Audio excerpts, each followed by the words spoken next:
comment peut-on, avec des déchets, arriver à faire des plats, tout simplement. Alors vraiment, le projet Life Foster a été un facteur déclenchant pour nous, puisque ça a permis lors du premier confinement, dans le cadre de la Covid-19, de se focaliser sur ce sujet, de rassembler l'intégralité du dispositif de formateurs, formatrices, et de se pencher sur le sujet, qu'est-ce qu'on pouvait apporter, qu'est-ce qu'on pouvait changer dans nos habitudes, dans nos pratiques professionnelles. Ce qui nous a amené aussi à créer des nouvelles recettes. Donc on a un panel de recettes à zéro déchet. Et on continue à innover dans ce sens et on le propose à l'ensemble de notre dispositif de formation. Donc c'est des recettes créées pour comment mieux recycler le pain, sur comment réexploiter le marc de café. Ça a fédéré et puis ça a créé de l'envie d'aller plus loin dans la démarche.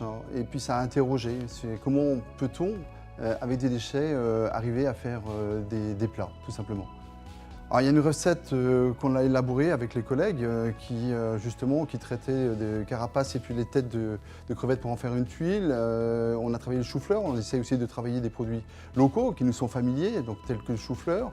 En plus, c'était la période où on travaille l'intégralité en fait, du chou, voilà, alors qu'habituellement on est habitué à se débarrasser du tronc, à se débarrasser des feuilles. Là, on cuit le chou dans son intégralité et on le travaille de façon différente. Donc on fait des pickles avec des tranches fines de chou-fleur et au résultat, on a sorti une recette innovante. Alors le gaspillage alimentaire est très important et nous, ça fait longtemps qu'on agit en sorte.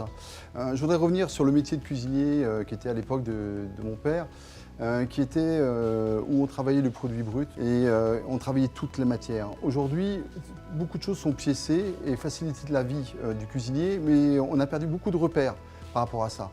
Donc, et ça génère pas mal de déchets. Aujourd'hui, on se doit d'agir, de reformer nos futurs cuisiniers à ces pratiques perdues.